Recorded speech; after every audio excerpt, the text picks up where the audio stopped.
This is Black Focus, an open discussion, where we talk everything politics, current events, and academic scholarship through the lenses of race, gender, and class. We intend to raise awareness on social justice issues pertinent to the intellectuals of our time and ask that you join us for this conversation.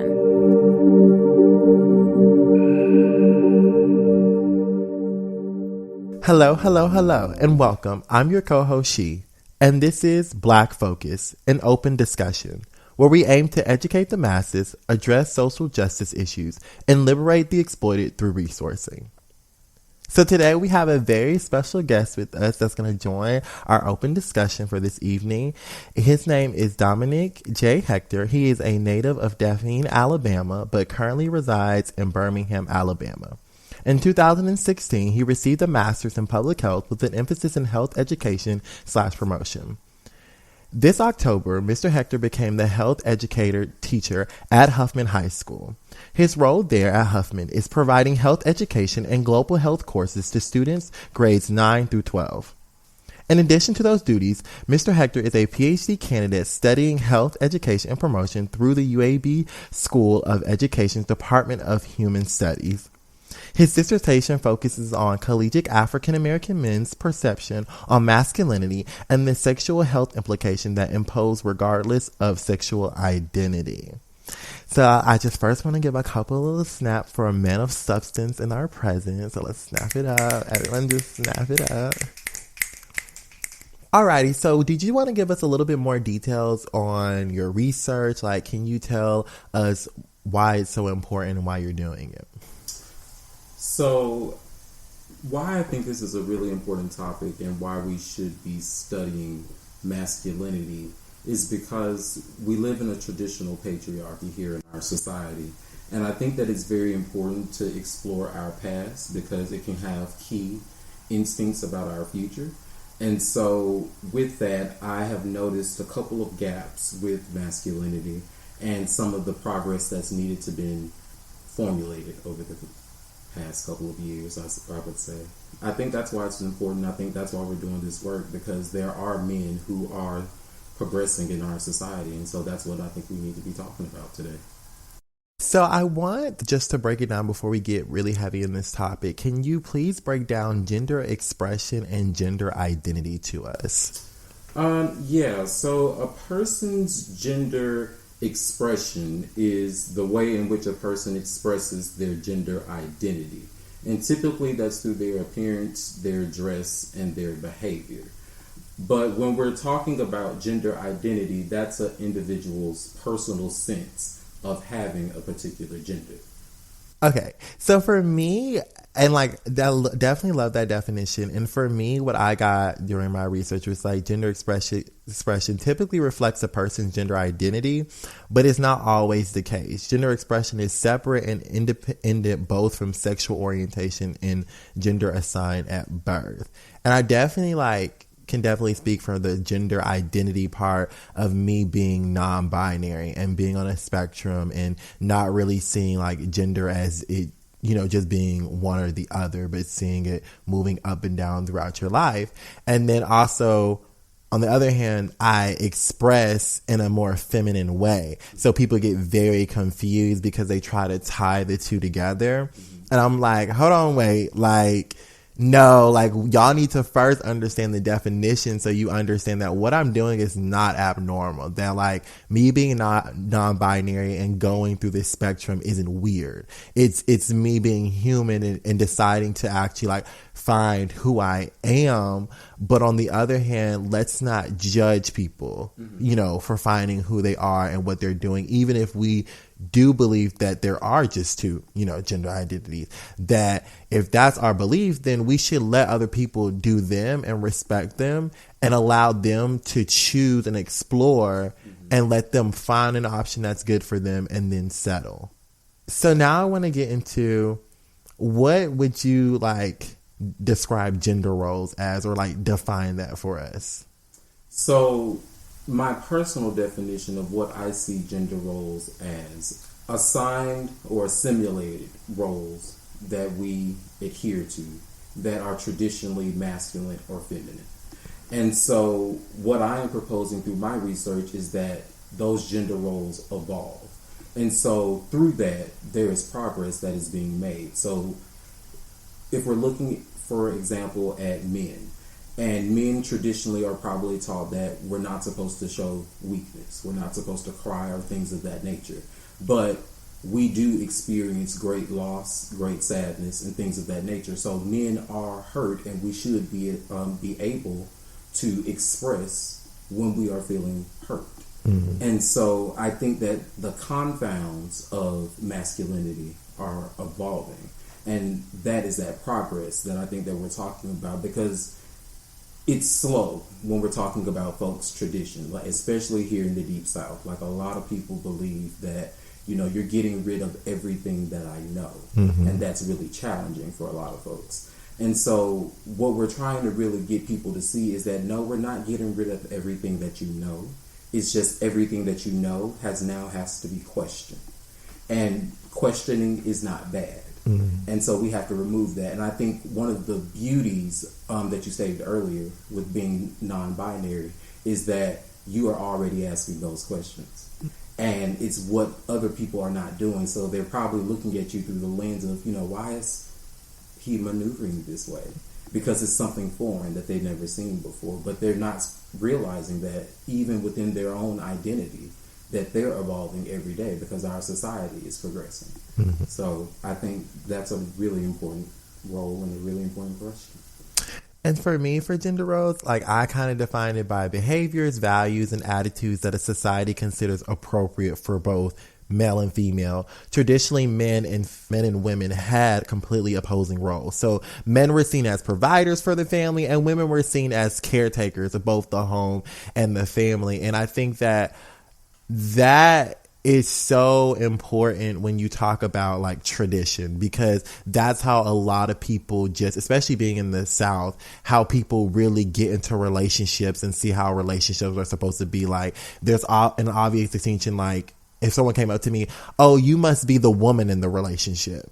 And I'm just like, no, like, first of all, like, I'm homosexual. So we have a whole different, like, role, like, relationship dynamic. It doesn't always go with that, but we do see that traditional dynamic in the homosexual, you know, community. So, like, why do you think that is?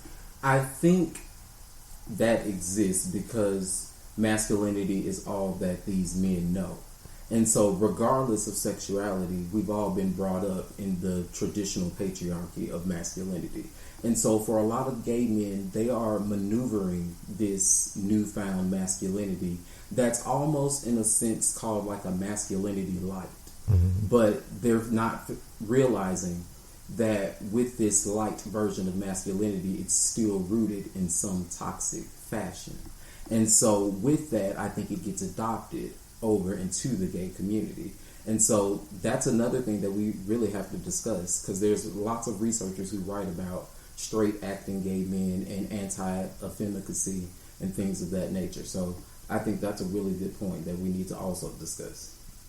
No, I definitely, like, feel that energy. And I know me personally, like, getting in relationships, I always get that, like, you need to be submissive because of these gender roles and dynamics that, you know, people try to force on us, because it is, like you said, like, it's in our social construct that it's there that we need to have this relationship dynamic. But I find it so weird because it's like, at the end of the day, the problem is the hegemonic patriarchy, like you mentioned early, and how that allows one group of people, based off of their demographics that they cannot control at all, are the top of society, and that everyone else is oppressed under them, no matter if you're, you know, white, you know, a woman. Like, if you're not a white male, like, you're not on the top of the top. And then you have the black men who are following behind them, thinking that if they also do oppressing of these other groups, then maybe that they'll be ahead of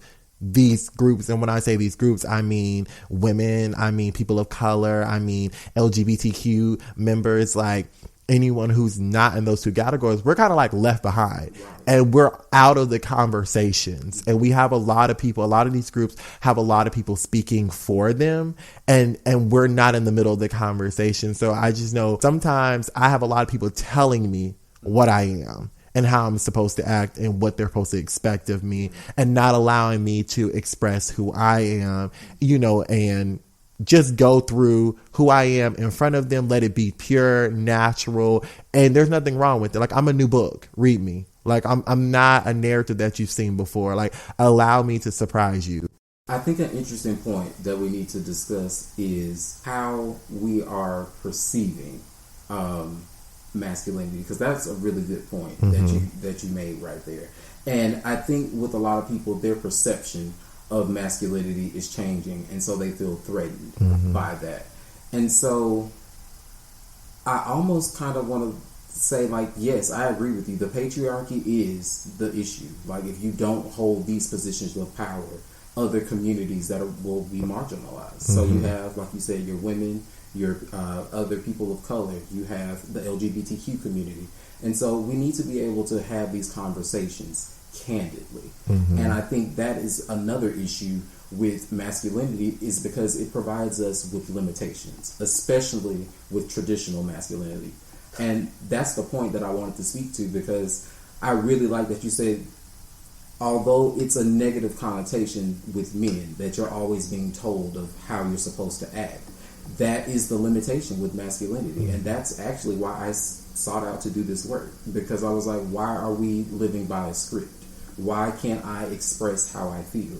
And so you're asking all of the right questions that I think the rest of society is having a hard time asking those same questions. And I think we're going to have to extend grace to these folks, because change is not easy. And I think, you and I will probably understand that through the lives and the experiences that we have lived. But for these men, a lot of time their reality is being uprooted with these very ideals that they have the privilege of not looking at. So I just want to thank you for sharing that, because that made me think of something right there. This is what we're here about, open discussions. Like, y'all feel that energy right now if you're listening. Like, this is energy where you take it in and then you produce greatness back out. And so we can keep an environment that's obviously, going on and changing and pushing to be better every single day. Because we don't got all the answers. But what we can do is talk out our questions and sort out answers. And then we got some. And now somebody else has a new idea. Okay. So how do you think that just masculinity as a whole, what kind of health implications do we see? What we've seen traditionally with men's health implications is that men have more increased risks for things such as cardiovascular disease, diabetes, and just mental health conditions because of high stress. And so with those psychological disorders that they may experience, and those things may be anxiety, depression, post-traumatic stress disorder, things of that nature, we know that men need to change the behaviors that they're engaging in. So we now know that it's very important for men to now have someone to talk to, and that men also have resources that they can turn to in their community, because traditionally we've been taught as men, you can fix everything by yourself. And I think that has a huge health implication for our health outcomes, because we've been seeing men die earlier. Most folks here in the United States live to be about 78 years old, but most men are leaving at about 68 years old. So that's 10 years of potential life that has been lost, because these men don't know how to accurately express what is going on in their lives, and they don't know how to seek out the resources that they need. So this is actually the work that we're setting out to do, is to try to make men more aware of the things that are in their communities, and just letting men know that it is okay to talk to someone about what you're experiencing and what you're going through, because part of being a man is being human, and we're all human. And I think it's also like making sure, as far as I'm just thinking like a public health or like just even a mental health kind of perspective, of having more men in those fields that can handle, these men's egos, that can help, a brother out, because we need identification within these professions in order for these men to seek out help. Because I know it's so different from a man to talk to a man versus a man talking to someone he might perceive as being feminine. And I think that might help, we can, meet them halfway, if we can get in those fields, but also recognizing that it's not just the blame of men, that, women in society do back up this hegemonic patriarchy by playing in it, saying men need to provide, men need to do this, men need to do that. And when we put these labels on them, we can't get mad when they slap a label back on us. So women are meant to do X, Y, and Z. And so I think that, and it's hand in hand, like women need to progress and men need to also progress. And like, on certain issues, men might be a little bit behind because the hegemonic patriarchy it's in our society. So that's very hard to etch out. And so many like societies worldwide copy that. And so it's so hard. Like that's a hard one, to dig out. That's one of those things like, okay, like it's not the last thing to do and we're going to take every battle, but like, it's going to be hard to pry. Like it's going to take people, it's going to take societies changing their mind about looking at, gender roles and looking at gender expression and gender identity so that we can welcome everyone in society and finally get on a perspective that moves us and not keeps us, where we're at. Right. And another thing, I just want to speak to that point that you just made about women progressing also, because you are absolutely correct that women do play a role in the patriarchy that exists today. And although as men that we're always taught, protect women, upheld women. And so I just think that we need to be more intentional in the communication that we're having and actually listen to understand rather than listen to respond. Because I think that's what we've been doing today. And it's actually been a beautiful process. Yes. And I think the last kind of question I have for you, or not even question, just a little statement I wanted from you, was your opinion on like submission and its role in relationships. So submission and its role in relationships. I know it's juicy, right? That's juicy. A really juicy one. So I'm just going to tell you like what just came to my mind right then, because I think I can tie these two together. Let's hope I can do that. Okay. So submission is very important in relationships because it's important to be able to be vulnerable. And I think that's what we need to be talking about with submission, because a lot of times people just think that, if I submit to someone, I just have to let them walk completely over me. And that is not the case of what we're talking about with submission. There is power in submission and power in vulnerability. And so those who are acting in that role should not be disrespected. They should be upheld and upholded with the highest regard, because vulnerability is hard. It is one of the hardest things that you can do. So if you have a relationship or you're in a relationship and you're doing vulnerability work, I'm sure you know how hard it is. But that is the thing that makes or breaks relationships. And so it's definitely needed. I definitely like that opened my eyes up to a new perspective, because like I'm very much like, I don't have a problem with submission. That's fine if that works in your relationship role, right? Like that's completely fine if that works for you. But don't down another woman or a feminine identity just because they don't partake in what they feel like is necessary. For me in my relationship, I believe in 50-50, like vulnerability, like you talked about. I believe that if I'm completely vulnerable and you're completely vulnerable and we start a path together and walk, that we're taking this journey together. So if I stumble, you should pick me up with no shame. You shouldn't, think that there's pleasure in me being behind you or under you. I can be able to carry you too, because I kind of see like a almost like, I don't know, in my head, it's just almost like a keyboard. Like not every key works with someone, not everyone can hit the right keys all the time. Right. But if both of us are doing it, we can make the best song together. We can figure it out. Like, baby, you can't reach that. Let me reach that. All right. Like, okay. Like say that you want a good example. Say that you want to leave a party. Instead of you saying, hey, we go and get up, and like trying to get me to go to make like a show, you can text me, you can communicate me and say, hey, I want to leave because I don't feel safe. If my partner doesn't feel safe, I don't mind leaving, but I need justification. I don't want to follow you because I'm going to get used to this pattern of depending on you, following you. So what if you're gone? What does that leave me? Because I took time to not invest in myself anymore in this area because you have that area that I can't at least for my life, I can't have that category low. I can't have vulnerability. I can't have my self-worth, my self-love, my protection that low to where if a man or significant other left me, that I wouldn't know where to pick up. Because I need to have a strong, foundation. I feel like submissiveness sometimes doesn't allow for some people to have a strong foundation because these people are so dependent on someone else taking care of them. But on the flip side, the man is so used to taking care of them that it becomes now, well, I take care of you, so you do this. And I think this is where topics like rape get very tricky. Because it's like, yeah, we were in love once, but this submissiveness has now morphed this relationship. So now we're in a situationship where you tell me what to do. And in order for me to stay where I'm at, I have to do it because I have no other type of thing. And it's so where's the balance? To me, I think it's like, I need that balance. I need like a clear example of that because I think you can be submissive, but like in certain actions, but I don't think that it would just be an overall rule for me under someone in a relationship, if that makes sense. Yeah, that makes perfect sense to me. And what I would say to that is that with vulnerability, you could speak to your own self-worth.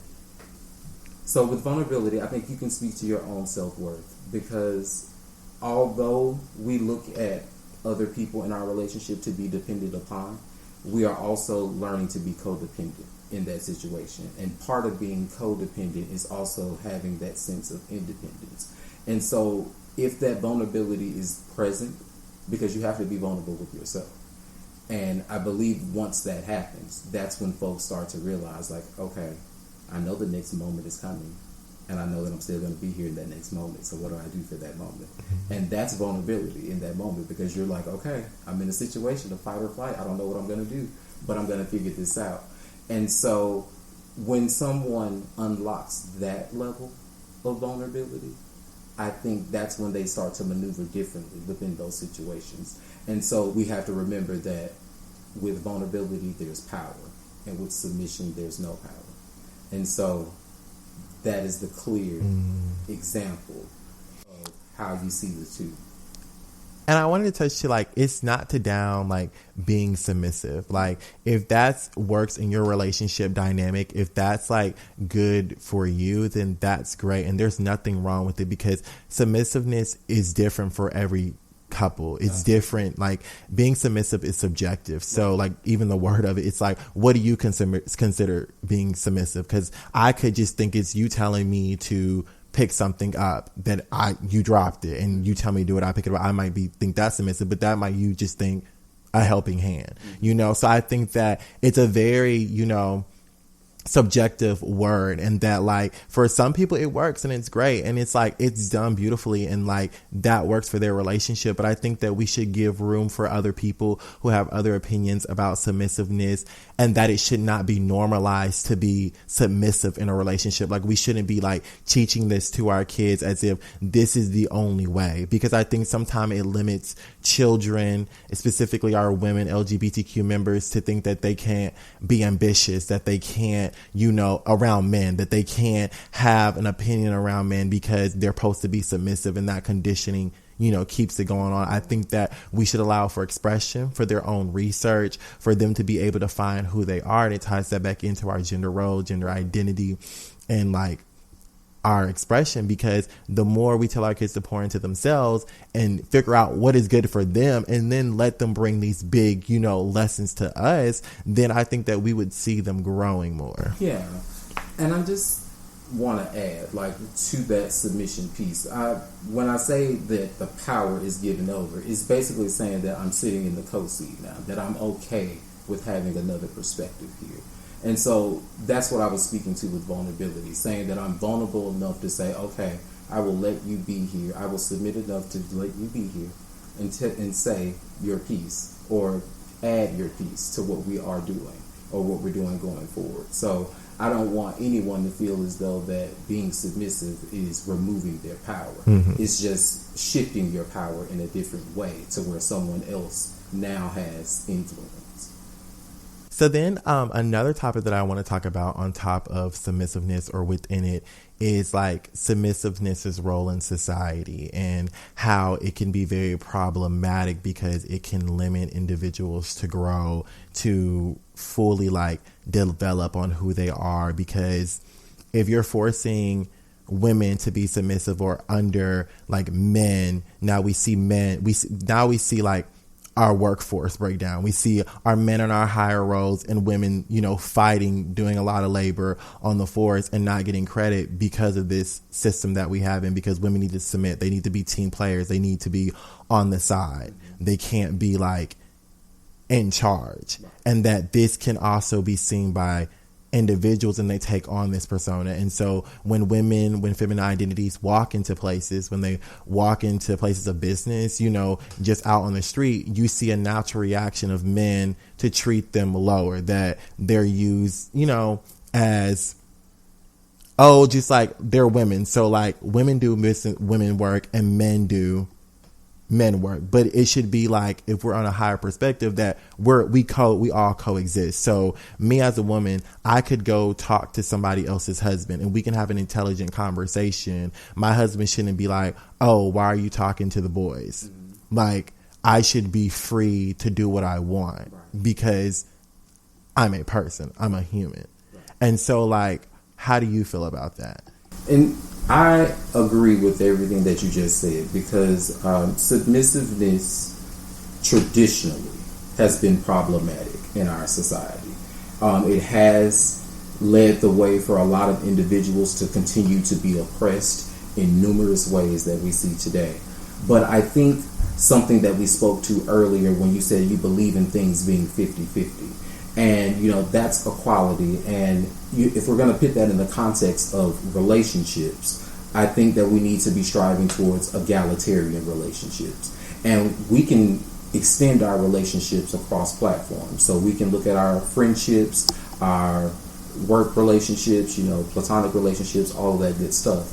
But I really think that we need to be progressing with this idea that in submissiveness, that you still can have your identity and it exists with someone else and it's not diminished.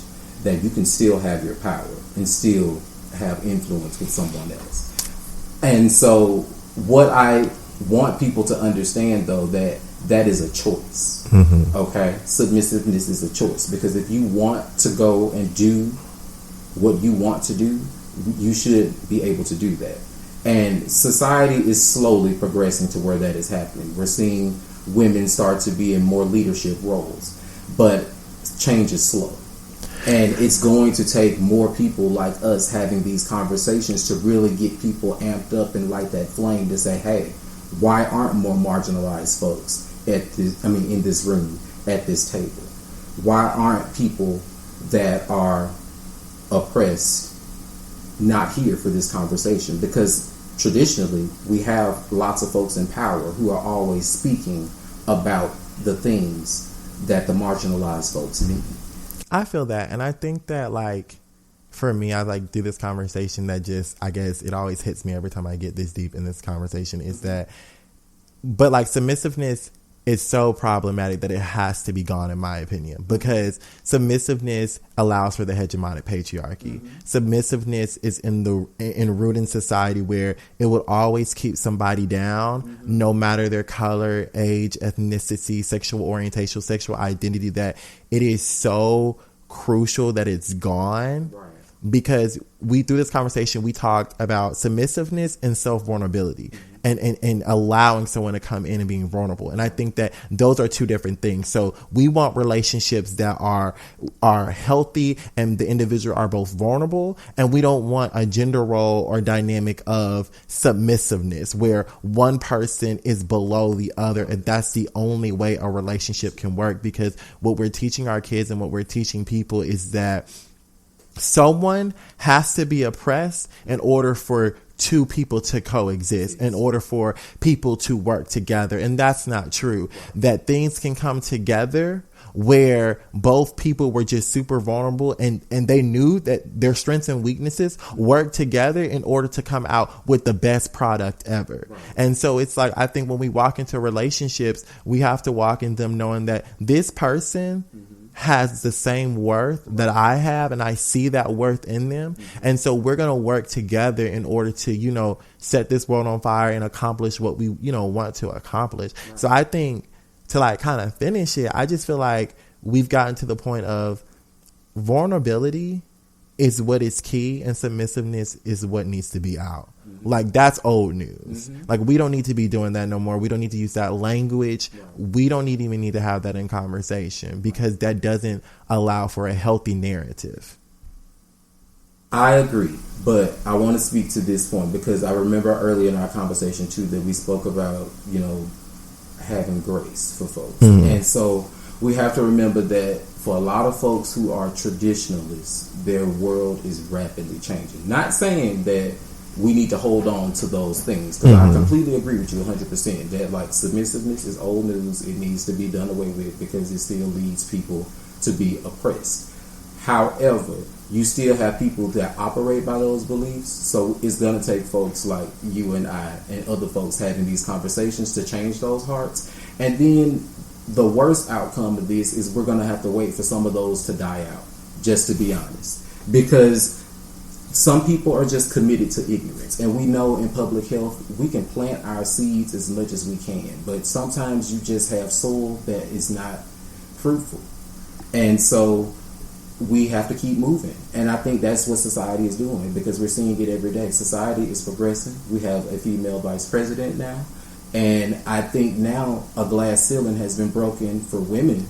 And the message is about to change. I think in the next 10 years, we're going to be having a completely different conversation about. Well, I hope everybody gets to run in. This door is kicked open, and I think we all need to get on this chain and run. Because, baby, the door is open. So y'all need to run. Like, take your chances now because, baby, grace runs out. Okay, I'm gonna just say, I'm gonna be real, I'm gonna be 100. Grace runs out because how many times do we have to sit through an election and see that our country is racist for people to sit there and be like, oh wow, like, oh my gosh, people are racist, I can believe it now, but I'm still not gonna do nothing. I can listen to this podcast, but I'm still not gonna do anything. Like, no, that's cool and we can extend grace, but how many times I'm gonna let you retake this test, baby? Because you got all the answers. I'm giving you them.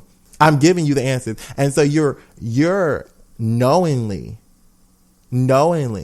oppressing people at this point. Like, you're not naive. You're knowingly oppressing people. And I think that that's definitely a word that needs to be said because we can give all the grace we can, but grace is what's going to keep the movement going. Like, grace is what's keeping the movement stagnant if we're going to be real. Like, we've given a lot of people a lot of grace, and like, if you're not committed to actively changing, once we, show you and give you, quantifiable data, then like, I can't help you after that because I tried and you said no.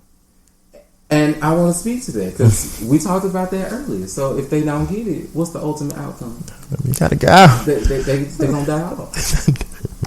So that's what's gonna happen. So point blank here. So now we're at the point. This is a new thing. It's called Name It, Claim It. So I want you to name what you want to be. Like, who do you want to be? Who is Dominique J Hector? Who is Dominique J Hector in the future? Like, who are the viewers like meeting for the first time? Ooh.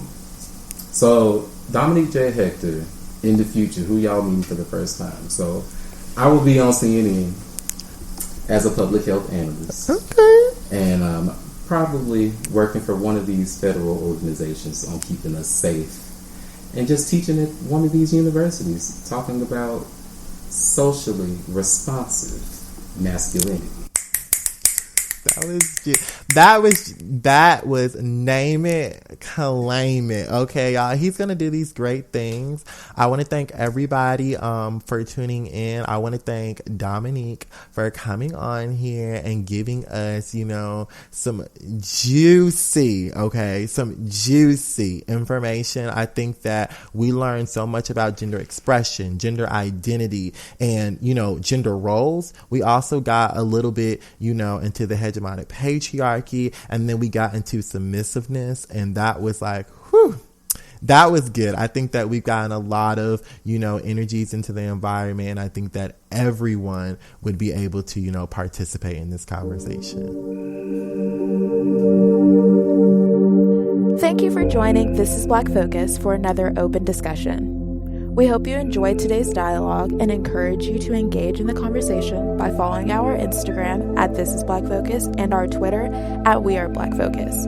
Here you will find updates for future podcast conversations and even be able to give input on what they are.